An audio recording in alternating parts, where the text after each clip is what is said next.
Javanese truck. This is Javanese, but before I get to what this is, I'm going to tell you how we got here. We went downtown and we surveyed customers. Hello. And we surveyed customers in the Alder food cart block. What we found out from two guys and many other people were that they chose their food cart based on cheap prices, tasty food, and sanitary-looking carts. What drew them away was slow lines.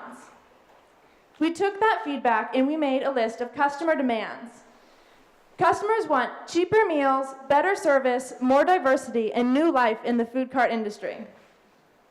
The Javanese truck has high-quality, delicious food, friendly service, easily understood ingredients, and a fun atmosphere.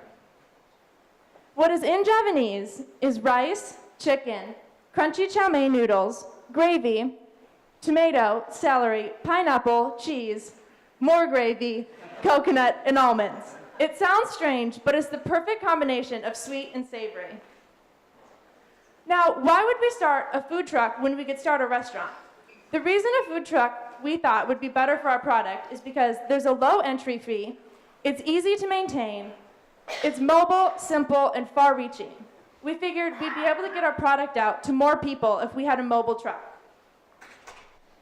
Most adults spend between $8 and $10 for their lunch. We wanted to give them a cheaper, better alternative. So we found out that to make Javanese, it cost $1.75 per bowl. We priced it as $6.50 for the customer. That gives us $4.75 per bowl in our gross margin. We also thought it would be fun to sell some Jumex juices.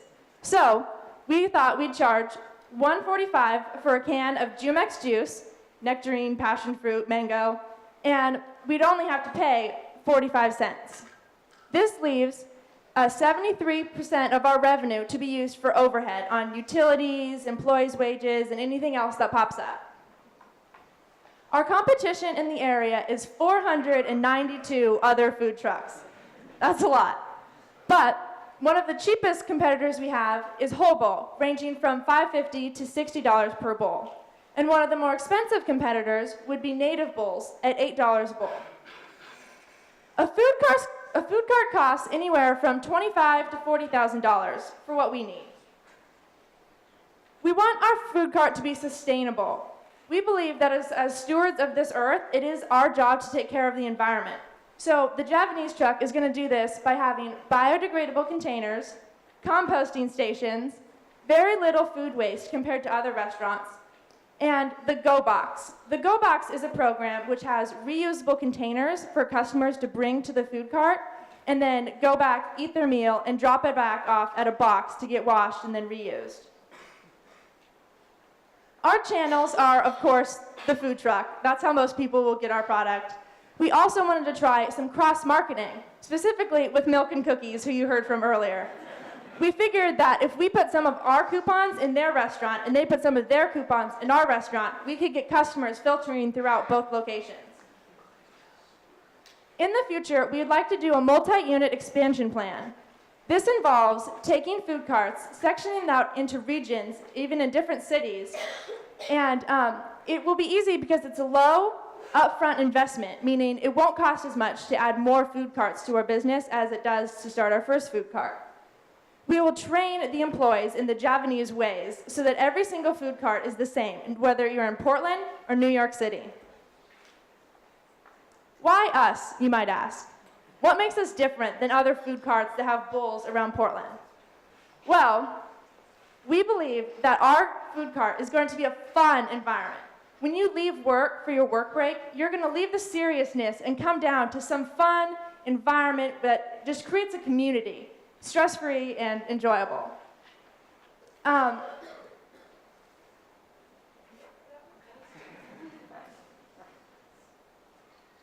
We also know you cannot have this experience at home.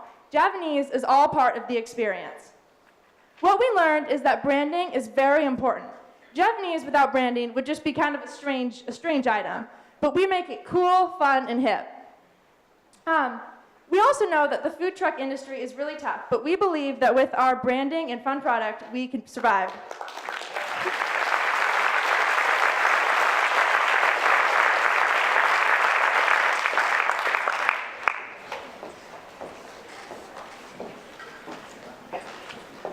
for those in the audience that didn't have a chance to have dinner and dessert, we've enjoyed that up here, and this is quite good. Tell me about the fun environment side of this. I like the way you're dressed, and you've obviously tied that into your presentation. But in addition to the food, which you've described carefully, what would be the fun environment part?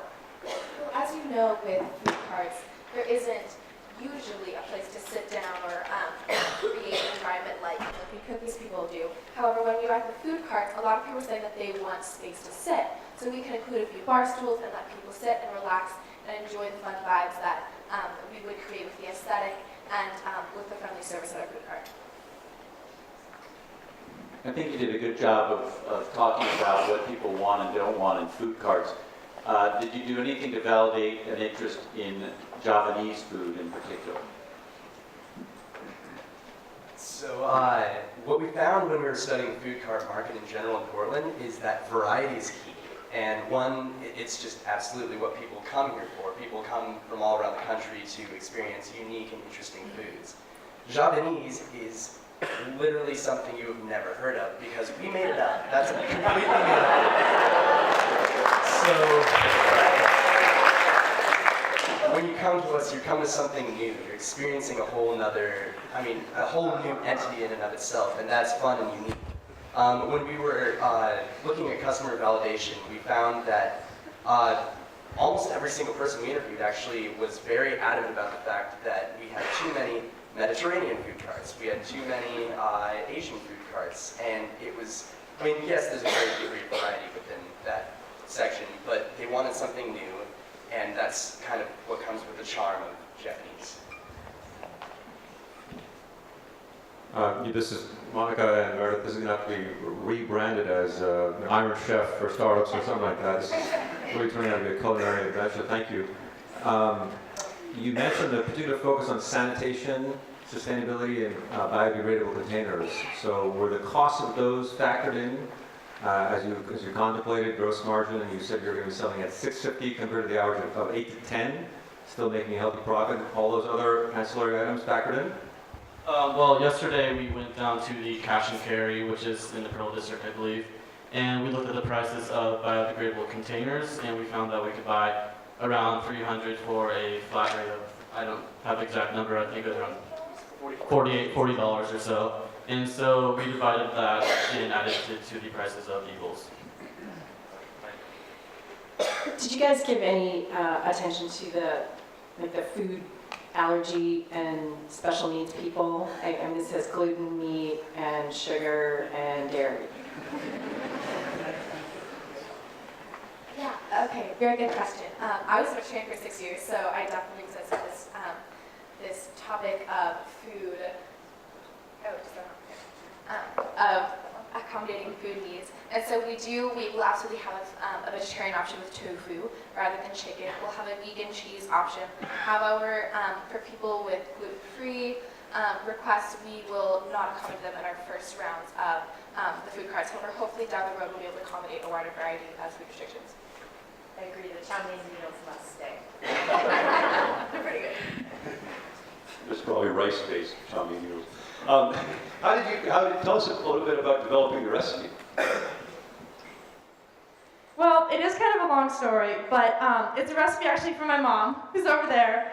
And my mom got it from her sister's husband, and he got it from his mom. And we're just assuming that this recipe was created from the average person who, after work, went to the supermarket, needed some ingredients to put something together fast or cheap, and that's kind of what this is, and it's good, too. It's not just kind of a boring, like, I had to put something together last minute kind of meal. So, and it's nutritious. It's a bang for your buck, is what we kept calling it this weekend.